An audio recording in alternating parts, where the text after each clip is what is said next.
Welcome to Spot on SharePoint, Using and Managing Document Libraries. Module 2, Content Approval and Versioning. In this administrative module, we'll talk about how you can control documents in SharePoint Online. Content approval is a method by which you can have users upload content and not have it visible to the overall user community until it's been reviewed and approved.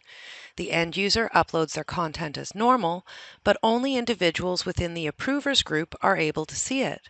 Once they either approve or reject it, the system makes it visible to everyone else.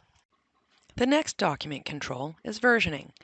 Versioning can be enabled in your system and can either leverage major versions only or major and minor versions. Major versions are visible to everyone in the organization. Minor versions are only available to those with edit or contribute access. Let's take a look at some examples. The first example we'll look at is version history. Version history allows the system to take a copy of the document at each save point, allowing you to go back and see what changes were made, what information is present at any point in history. As you can see, it's time and date stamped as well as identifying the user who made the changes. If you select View for the metadata, you can see any changes, restore the version, delete it, or go back to version history. By clicking on the link, you'll open a copy of the file as it was at that point in history, allowing you the opportunity to take a look. This can be especially useful when a document has had changes that impact formulas or other complex structures, and you need to revert back before it was changed. Simply clicking Restore will restore it, but it won't delete your current version. It will simply make this a new version of that document, version 8 in our case. If I click on the document itself, you can see that it's different from the view I just had because more content has been added since that prior version. If I were to restore it, this content would go away and it would look exactly as it did in the past. This document library has it set up for major versions only, meaning that each save is visible to all users who have access to the content. However, you can also use major and minor versions depending on your need. Let's turn on major and minor versions for this library. From the cogwheel, we go to Library Settings, Version Settings. Here we can see that content approval is already on and we only have major versions. By changing it to create major and minor versions, we allow ourselves to create draft versions of the documents that can only be seen by collaborators. When we return to the document library, we can select our document and see how this changes the behavior. Once the document loads, I can go ahead and make a small change. As this will be a draft, I don't need to worry that my change is complete, and I may have other users that are going to be collaborating with me on the update. Once the document is saved, I can return to the document library and take a look at the version history. You can select the item menu or use the menu ribbon at the top to open the version history panel. From version history, you now see 7.1 with an approval status of draft, and it's not available. The current published major version is still 7.0.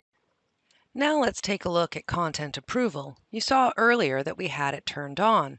That means that documents that are uploaded can only be seen by the person who uploaded them and those in the approvers group. A new view has automatically been added called Approve and Reject, which groups content based on their status. Most of our stuff is approved, but we have two items that we need to look at. First, you go into the item menu, More, and select Approve Reject. Initially, it's in pending status, and you need to decide is it approved or rejected. Once you make your selection, in this case approved, provide a comment so that people understand what the approver has approved and why. Once you say OK, your approver comment along with the status are updated in the list. Now let's go to the next document. For this one, again pressing More, Approve, Reject, we're going to reject the item and let the user know that we need them to make some updates before this can be public for the rest of the team.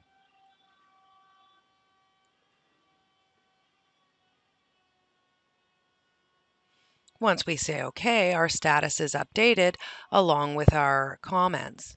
If we go back to our All Documents view, we'll be able to see our content is there with an approval status of rejected or approved. And if I filter, I can filter on my rejected item and update it.